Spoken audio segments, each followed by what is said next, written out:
TikTok était à 2 doigts de disparaître des écrans américains. Finalement, l'application a choisi une autre voie: se réinventer pour survivre. La plateforme vient d'annoncer la création d'une coentreprise basée aux États-Unis, majoritairement détenue par des investisseurs américains. Objectif clair: éviter une interdiction pure et simple sur le sol américain, où TikTok compte plus de 200 millions d'utilisateurs.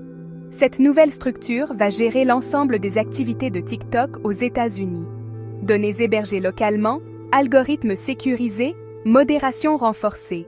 TikTok promet des garanties strictes pour répondre aux exigences de Washington, obsédé par la sécurité nationale et la protection des données.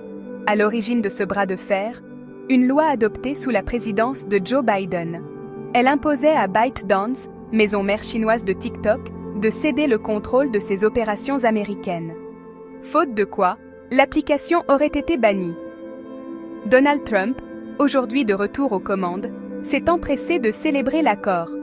Sur son réseau Truth Social, il se félicite d'avoir sauvé TikTok, affirmant que la plateforme appartient désormais à des investisseurs américains qualifiés de patriotes. Il va même plus loin, remerciant publiquement le président chinois Xi Jinping pour avoir validé l'accord. Pendant des mois, Trump avait repoussé les échéances, laissant planer l'incertitude. En décembre, TikTok avait discrètement préparé le terrain en signant l'accord de création de cette coentreprise. Aujourd'hui, c'est officiel. Derrière ce dossier, une réalité plus large apparaît. TikTok n'est plus seulement une application.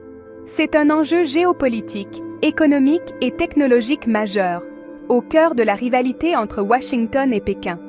TikTok reste aux États-Unis, mais à un prix élevé, celui d'une souveraineté numérique partagée sous surveillance permanente.